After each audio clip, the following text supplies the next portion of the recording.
കത്തോലിക്ക സഭയുടെ പരമാധ്യക്ഷൻ ലിയോ 14 പാപ്പയ്ക്കെതിരെ രൂക്ഷ വിമർശനവുമായി അമേരിക്കൻ പ്രസിഡന്റ് ഡൊണാൾഡ് ട്രംപ്.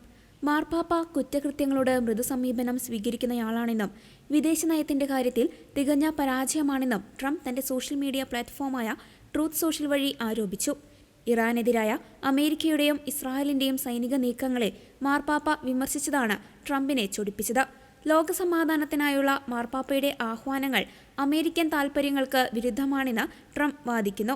അതേസമയം ഇറാൻ ആണവായുധം കൈവശം വയ്ക്കുന്നതിനെ മാർപ്പാപ്പ അനുകൂലിക്കുന്നുവെന്ന് ട്രംപ് ആരോപിച്ചു.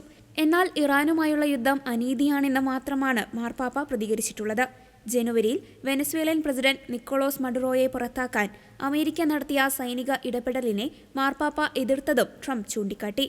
മാർപ്പാപ്പ ഒരു ലിബറൽ വ്യക്തിയാണെന്നും അദ്ദേഹം തീവ്ര ഇടതുപക്ഷത്തെ സഹായിക്കുകയാണെന്നും ട്രംപ് കുറ്റപ്പെടുത്തി.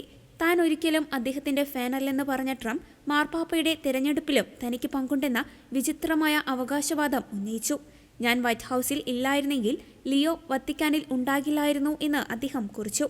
അമേരിക്കക്കാരനായതുകൊണ്ട് മാത്രമാണ് സഭ അദ്ദേഹത്തെ ഈ സ്ഥാനത്തെത്തിച്ചതെന്നും ട്രംപ് പരിഹസിച്ചു.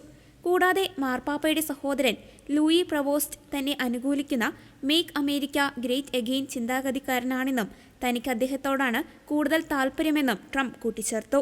പ്രസിഡന്റിന്റെ പ്രസ്താവനയിൽ അമേരിക്കൻ കത്തോലിക്ക ബിഷപ്പുമാരുടെ സമിതി അധ്യക്ഷൻ arch bishop Paul S Coakley അതൃപ്തി രേഖപ്പെടുത്തി.